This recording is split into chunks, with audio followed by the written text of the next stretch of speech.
Class 10 का जो carbon and compounds है उसके बारे में पढ़ेंगे और ये चैप्टर बोर्ड के लिए बहुत ज़्यादा इंपॉर्टेंट है। अब सबसे पहले हमें ये देखना है कि जो हमारी ऑर्गेनिक केमिस्ट्री है कार्बन एंड कंपाउंड्स में, जो मेन ऑर्गेनिक केमिस्ट्री है उसमें हमें कार्बन को ही क्यों लिया है, ऐसा कार्बन में क्या है जो कार्बन को ही लिया गया है। अब जो कार्बन होता है उसके पास क्या होती है, अपनी स्पेशल प्रॉपर्टी होती है। एक तो कार्बन क्या होता है, टेट्रावैलेंसी होती है। अब कार्बन की टेट्रावैलेंसी का मतलब क्या है, जो कार्बन होता है इसका एटॉमिक नंबर क्या होता है, 6 होता है। अब जब इसका 6 एटॉमिक नंबर होता है, अगर हम इसकी k एलिमेंट क्लासेस भरते हैं तो 2 और 4 आता है। अब इसको अपना ऑक्टेट कंप्लीट करने के लिए कितने इलेक्ट्रॉन चाहिए होते हैं, 4 इलेक्ट्रॉन चाहिए। इसलिए जो हमारा कार्बन होता है ये क्या होता है, टेट्रावैलेंसी को शो करता है। और एक तो ये टेट्रावैलेंस होता है, दूसरा कार्बन के पास ऐसी स्पेशल प्रॉपर्टी होती है कि कार्बन अपने जैसे कार्बन से जुड़ के क्या बना सकता है, एक लंबी सी चेन को बना सकता है। इसलिए ऑर्गेनिक केमिस्ट्री में कार्बन को ही मेन रखा गया है। पूरी की पूरी ऑर्गेनिक केमिस्ट्री कार्बन और हाइड्रोजन से मिलकर बनी है मोस्टली, और कार्बन तो सबसे ज्यादा मेन है।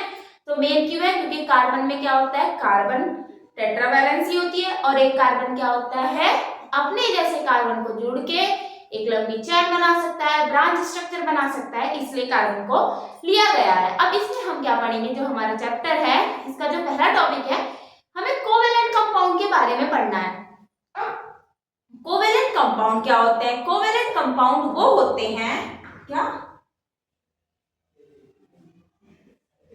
हमें कोवेलेंट कंपाउंड के बारे में पढ़ना है। अब जो हमारे कोवेलेंट कंपाउंड होते हैं ये क्या होते हैं, जो इलेक्ट्रॉन के शेयर से जो बॉन्ड बनते हैं, इलेक्ट्रॉन के शेयर से, शेयरिंग ऑफ इलेक्ट्रॉन से जो बॉन्ड बनते हैं उन्हें क्या बोलते हैं, हम कोवेलेंट कंपाउंड बोलते हैं। अब इलेक्ट्रॉन के शेयर से बॉन्ड कैसे बनते हैं, जैसे कि जो H2 होता है, H2 होता है ये आपस में जुड़ा है, तो जुड़ने के लिए इनमें कोई ना कोई तो बॉन्ड बना होगा। H2 का बॉन्ड, Cl2 का बॉन्ड, HCl का बॉन्ड, इन सब में क्या है, शेयरिंग से बॉन्ड बने हैं। अब वो शेयरिंग से बॉन्ड किस तरीके से बने वो पढ़ेंगे। साथ में कोई ज्यादा इलेक्ट्रोपॉजिटिव है, कोई इलेक्ट्रोनेगेटिव है, उन्होंने क्या करा, जिसके पास ज्यादा इलेक्ट्रॉन है और उसको कम चाहिए अपने ऑक्टेट को, मतलब कि पूरी फीलिंग है, तो वो एक इलेक्ट्रॉन का लॉस करता है। और जो इलेक्ट्रॉन का लॉस करता है उसके ऊपर क्या आता है, पॉजिटिव चार्ज आता है, और जिसके ऊपर पॉजिटिव चार्ज आता है वो क्या कहलाते हैं, हमारे कैटायन कहलाते हैं। सेम जो इलेक्ट्रॉन को क्या करता है, गेन करता है, उसके ऊपर क्या आता है, नेगेटिव चार्ज आता है, और ये क्या कहलाते हैं, हमारे एनायन कहलाते हैं, जिसके ऊपर प्लस चार्ज, जैसे कि Na के ऊपर प्लस चार्ज, मतलब कि उसने एक इलेक्ट्रॉन को दिया। और जो Cl है उसके ऊपर क्या आता है, माइनस चार्ज, मतलब कि उसने एक इलेक्ट्रॉन को लिया। ये कैटायन है, ये एनायन है। हमें इसके बारे में भी पढ़ना है। हमें आयनिक बॉन्ड और इलेक्ट्रोवैलेंट बॉन्ड क्या होते हैं इन सब के बारे में। कोवेलेंट बॉन्ड होते हैं, कोवेलेंट बॉन्ड क्या होते हैं, जो बॉन्ड हमारे शेयरिंग ऑफ इलेक्ट्रॉन से बनते हैं उन्हें क्या बोलते हैं, हम कोवेलेंट बॉन्ड बोलते हैं। अब ये जो कोवेलेंट बॉन्ड होते हैं इनके जो टाइप होते हैं, ये 3 टाइप के होते हैं। एक तो सिंगल कोवेलेंट बॉन्ड, एक डबल, और एक क्या होते हैं, ट्रिपल बॉन्ड होते हैं। सिंगल बॉन्ड का मतलब है कि जो 2 इलेक्ट्रॉन है, पेयर ऑफ इलेक्ट्रॉन का एक्सचेंज हुआ है, और अगर डबल बॉन्ड है तो 4 इलेक्ट्रॉन का एक्सचेंज हुआ है, और ट्रिपल बॉन्ड है तो 6 इलेक्ट्रॉन का क्या हुआ है, एक्सचेंज हुआ है। अगर एक पेयर का एक्सचेंज हुआ तो सिंगल बॉन्ड आएगा, 2 पेयर का एक्सचेंज हुआ तो डबल बॉन्ड आएगा, और 3 पेयर का एक्सचेंज हुआ तो ट्रिपल बॉन्ड आता है। ये तो नॉर्मली हमारा कोवेलेंट बॉन्ड हो गया जो शेयरिंग ऑफ इलेक्ट्रॉन से बनता है। उसके स्ट्रक्चर हम अभी बना के देखेंगे। इसके बाद है हमारा आयनिक या फिर इलेक्ट्रोवैलेंट कंपाउंड।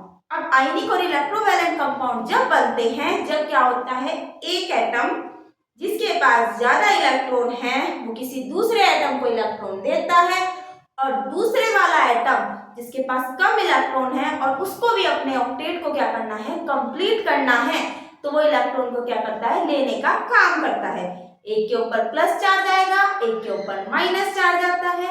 इस वाले बॉन्ड को हम आयनिक बॉन्ड बोलते हैं, और ये जिन कंपाउंड में बनता है उन्हें हम आयनिक कंपाउंड बोलते हैं या फिर इलेक्ट्रोवैलेंट कंपाउंड बोलते हैं। जैसे कि जो हमारा NaCl होता है, अगर हम Na का देखें तो Na का एटॉमिक नंबर हमारा 11 होता है, 2, 8 और 1। और जो क्लोरीन होता है इसका एटॉमिक नंबर हमें पता है 17 होता है, तो 2, 8, 7। इसके ऑक्टेट कंप्लीट करने के लिए इसको 7 इलेक्ट्रॉन चाहिए। अब 7 इलेक्ट्रॉन नहीं देगा, इसलिए ये अपने इस लास्ट वाले इलेक्ट्रॉन को क्या कर देता है, डोनेट कर देता है, और इसका ऑक्टेट क्या हो जाएगा, कंप्लीट हो जाएगा।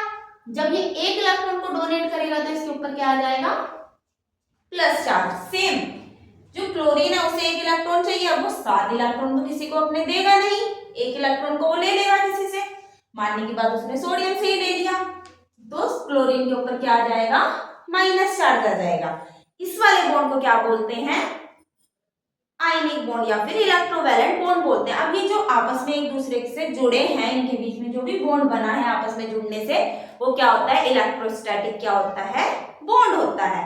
इतना पता चला। अब इसके बाद जो हमारा नेक्स्ट टॉपिक है वो है, अब हमें पढ़ना है कि जो हमारे कोवेलेंट बॉन्ड होते हैं उनके बारे में पढ़ना है, कि जो कोवेलेंट बॉन्ड होते हैं इन सेम मॉलिक्यूल में अगर हमारे कोवेलेंट बॉन्ड है तो उसका स्ट्रक्चर बना के हम देखेंगे।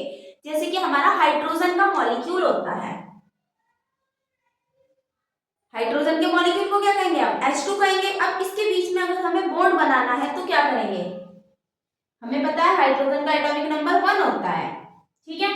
तो और हमें K एलिमेंट क्लासेस के बारे में भी पता है कि 2, 8, 18 वाला एक रूल होता है जिससे चलता है।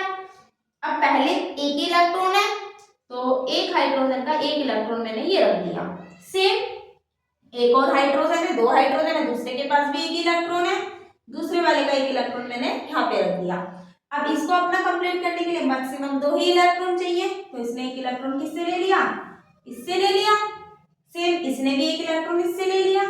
अब कितने इलेक्ट्रॉन का एक्सचेंज हुआ, 2 इलेक्ट्रॉन का, एक उसके पास एक उसका उसके पास, इसके भी 2 हो गए काउंटिंग में, इसके भी 2 हो गए, तो बॉन्ड क्या हो गए हमारे पूरे। तो इनके जो बीच में बॉन्ड बना वो क्या बना, सिंगल बॉन्ड बना, और इसी को क्या बोलते हैं, कोवेलेंट बॉन्ड बोलते हैं, और ये क्या है, सिंगल कोवेलेंट बॉन्ड है। नेक्स्ट एग्जांपल है हमारा क्लोरीन का, Cl2 के मॉलिक्यूल का। हमें क्लोरीन का अभी हमने वो निकाला था, K एलिमेंट क्लासेस 2, 8 और 7।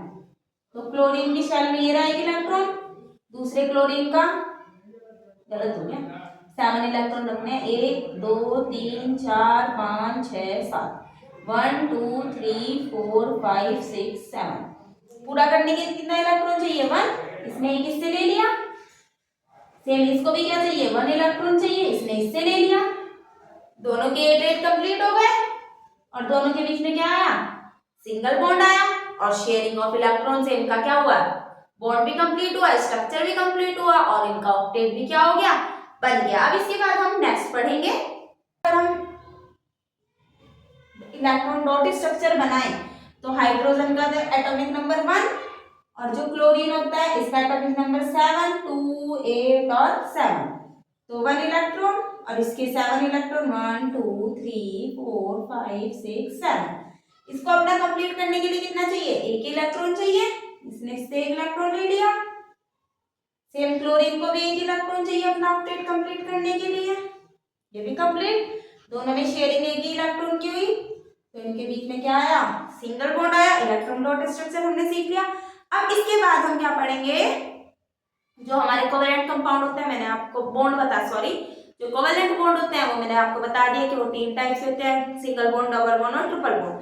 अब अगर हम डबल बॉन्ड का एग्जांपल देखें, जैसे कि हमारा ऑक्सीजन का जो मॉलिक्यूल होता है O2 होता है।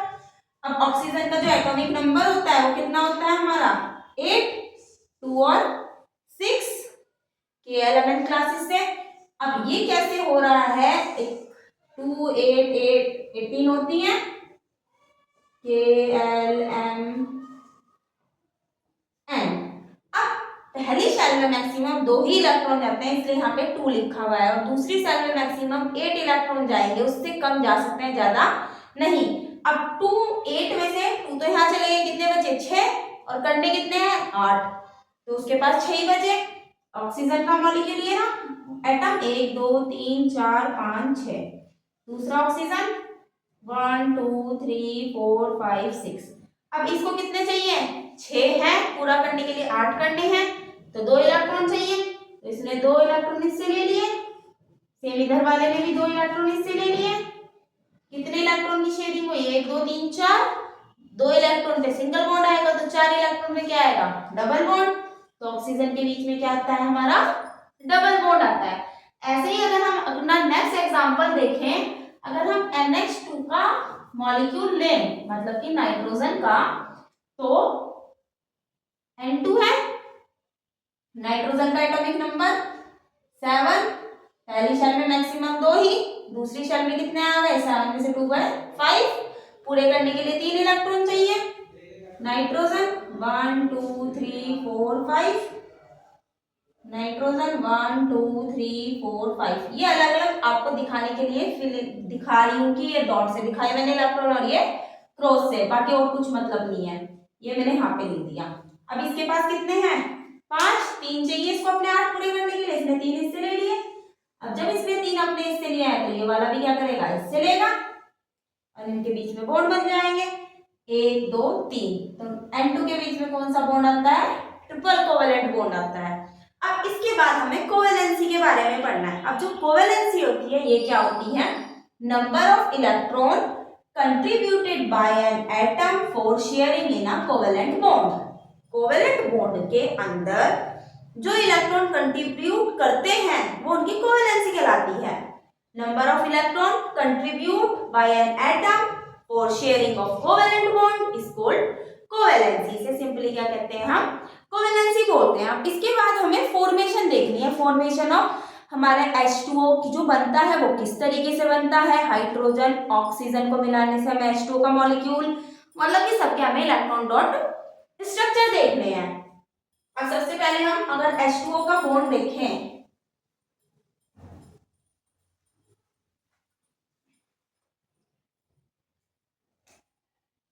H2O, हाइड्रोजन का एटॉमिक नंबर 1, ऑक्सीजन का एटॉमिक नंबर 8, 2 और 6। अभी अभी हमने किया, ऑक्सीजन को हमने कहाँ रखा, बीच में, कितने एटॉम, कितने इलेक्ट्रॉन है, 6, 1 2 3 4 5 6। हाइड्रोजन के कितने हैं, 8, दूसरे हाइड्रोजन का ये रहा। अब क्या करेंगे, जो हाइड्रोजन है उसको तो अपने आप को कंप्लीट करने के लिए एक इलेक्ट्रॉन चाहिए, क्योंकि वो पहली शेल में है। पहली शेल में मैक्सिमम कितने इलेक्ट्रॉन रहते हैं, 2 इलेक्ट्रॉन, तो इसने एक इलेक्ट्रॉन इससे ले लिया, सेम इसने भी एक इलेक्ट्रॉन इससे ले लिया, दोनों के एक एक इलेक्ट्रॉन कंप्लीट, 2 2 2 2। अब ऑक्सीजन ने कहा कि जब मैंने तुम्हें अपने एक एक इलेक्ट्रॉन दिए हैं तो तुम भी मुझे एक एक इलेक्ट्रॉन दोगे, तो इन्होंने ऑक्सीजन से भी शेयरिंग करी अपने अपने एक एक इलेक्ट्रॉन की, तो ऑक्सीजन के भी कितने हो गए, 8, 1 2 3 4 5 6 7 8, और इनके बीच में 2 electron single bond, 2 electron single bond. ये क्या बना हमारा, फॉर्मेशन ऑफ H2O की फॉर्मेशन हुई। अब अगर हम नेक्स्ट देखें NH3 की फॉर्मेशन देखते हैं, एंड का एटॉमिक नंबर कितना होता है, 7, 2 और 5, H का तो हमें पता ही है, N को हमने कहा रखा सेंटर में, 1 2 3 4 5, हाइड्रोजन, एक हाइड्रोजन और एक हाइड्रोजन 1, ये रे। अब हाइड्रोजन को अपने आप को कंप्लीट करने के लिए एक इलेक्ट्रॉन चाहिए, ये रहा, इसका ये रहा, इसका ये रहा। नाइट्रोजन ने सबको 3 दिए हैं तो खुद भी 3 लेगा वो, 5 6 6 7 8, नाइट्रोजन की फॉर्मेशन भी क्या हो गई, कंप्लीट। अब हाइड्रोजन सिंगल बॉन्ड नाइट्रोजन, फिर यहाँ पे हाइड्रोजन और यहाँ पे भी हाइड्रोजन। अब इसके बाद हम मीथेन की फॉर्मेशन पढ़ेंगे। अब क्या है हमारे पास, CH4 है, CH4 को क्या बोला जाता है, मीथेन। अभी हम नेमिंग सीखेंगे बाद में। अब कार्बन का एटॉमिक नंबर कितना होता है, 6, मैंने आपको बताया था 2 और 4, 2 8 8 18 वाले रूल्स है। पहली शेल में 2 गए, दूसरे में 4, कितने चाहिए इसे, 4। हाइड्रोजन का तो एक ही होता है, कार्बन को सेंटर में रखा, 1 2 3 4, हाइड्रोजन ये रहे, एक हाइड्रोजन, दूसरा हाइड्रोजन, तीसरा और चौथा। हर हाइड्रोजन के पास एक ही इलेक्ट्रॉन है, एक एक एक और एक। कंप्लीट दो, कंप्लीट दो, कंप्लीट दो और कंप्लीट दो। अब सब ने एक एक इलेक्ट्रॉन दिया है तो लेंगे भी एक एक, इन सबके हाइड्रोजन की फीलिंग पूरी हुई, तो यहाँ से कार्बन की भी क्या हो गई, पूरी हो गई। अब कार्बन हाइड्रोजन हाइड्रोजन कार्बन, ये क्या बना, सिंगल सिंगल बॉन्ड बना, फॉर्मेशन ऑफ मीथेन हो गई। अब इसके बाद हम नेक्स्ट देखते हैं कार्बन डाइऑक्साइड। कार्बन डाइऑक्साइड का फॉर्मूला होता है CO2। ऑक्सीजन का एटॉमिक नंबर 8, 2 और 6, कार्बन का 2 और 4, कार्बन को बीच में रखा, 1 2 3 4, ऑक्सीजन, ये रहा ऑक्सीजन, 1 2 3 4 5 6, 1 2 3 4 5 6। आप कितने चाहिए पूरे करने के लिए? दोनों को दो दो ही चाहिए, 6 7 8, इधर वाले को भी 2 चाहिए। अब इसने 2 इसे दे दी, 2 इसे बेचारा कंगाल हो गया, अब उसे भी तो चाहिए, 4 है, 2 इससे लेगा, 2 इससे, हो गया सिंगल बॉन्ड डबल बॉन्ड। तो oxygen double bond carbon double bond oxygen, ठीक है। अब इसके बाद डिफरेंस है, जो हमारे आयनिक कंपाउंड होते हैं ये जनरली क्या होते हैं? सॉलिड होते हैं, और जो कोवेलेंट कंपाउंड होते हैं ये गैस, लिक्विड और सॉलिड कुछ भी हो सकते हैं। आयनिक कंपाउंड में आयन देखने को मिलेंगे, और जो कोवेलेंट कंपाउंड होते हैं ये मॉलिक्यूल को कंसिस्ट करेंगे। जो आयनिक कंपाउंड होते हैं इनका मेल्टिंग और बॉइलिंग पॉइंट क्या होता है? हाई होता है, और जो कोवेलेंट कंपाउंड होते हैं इनका मेल्टिंग और बॉइलिंग पॉइंट जनरली लो होता है। आयनिक कंपाउंड इलेक्ट्रिसिटी को कंडक्ट करते हैं, पर इन इट स्टेट, जब उनकी मोल्टन स्टेट हो या फिर वो इन सॉल्यूशन स्टेट में हो। कोवेलेंट कंपाउंड कंडक्ट नहीं करते इलेक्ट्रिसिटी को। Ionic compound soluble in water, water में सॉल्युबल होते हैं, जबकि जो कोवेलेंट कंपाउंड होते हैं ये इनसॉल्युबल इन वाटर, ये वाटर में इनसॉल्युबल होते हैं। अब हमें कार्बन के एलोट्रोप्स के बारे में पढ़ना है। अब जनरली जो एलोट्रोप होते हैं वो क्या होते हैं? जिनकी फिजिकल प्रॉपर्टी तो अलग होती है बट केमिकल प्रॉपर्टी एक जैसी होती है, उसे क्या कहा जाता है? एलोट्रोप कहा जाता है। ऐसे ही कार्बन के भी 2 एलोट्रोप होते हैं, एक तो ग्रेफाइट और एक डायमंड, जिनकी केमिकल प्रॉपर्टी एक जैसी है बट फिजिकली ये बिल्कुल अलग ही दिखते हैं। एलोट्रोप क्या होते हैं? Different in physical property but similar in chemical property, same होती हैं। डायमंड और ग्रेफाइट क्या होते हैं? कार्बन के एलोट्रोप होते हैं। जो डायमंड होता है वो 3D रैचिड स्ट्रक्चर होता है, और जो ग्रेफाइट होता है ये लेयर स्ट्रक्चर होता है। एक लेयर दूसरी लेयर पे क्या रहती है? Slip. Layer can be slip over one and another, एक दूसरे पे स्लिप रहती है। वो जो डायमंड होता है हमें पता है वो तो बहुत हार्ड होता है, और ग्रेफाइट इसके कंपैरिजन में बहुत ज्यादा क्या होता है? सॉफ्ट होता है। जो पेंसिल की नोक होती है वो ग्रेफाइट की ही बनी हुई होती है। जो हमारा डायमंड होता है ये बैड कंडक्टर होता है इलेक्ट्रिसिटी का, और यही जो हमारा ग्रेफाइट होता है ये गुड कंडक्टर होता है इलेक्ट्रिसिटी का। जो कार्बन होता है ये एक्सट्रीमली केमिकली अनरिएक्टिव होता है, और ये रिएक्टिव होता है। कार्बन की जनरल स्ट्रक्चर ऐसा ही होता है, ये ग्रेफाइट का है। इसके बाद हमारा एक और जो हाल ही में डिस्कवर हुआ था, कार्बन 60, जिसे कार्बन 60 बकमिनिस्टर फ्लोरीन भी कहते हैं। ये 60 कार्बन से मिलके बना था। इसका जो स्ट्रक्चर है वो फुटबॉल के जैसा देखने को मिलता है, और ये क्या होता है? बल्कि बॉल जैसा स्ट्रक्चर होता है। अब इसके बाद हम अपना नेक्स्ट पढ़ेंगे।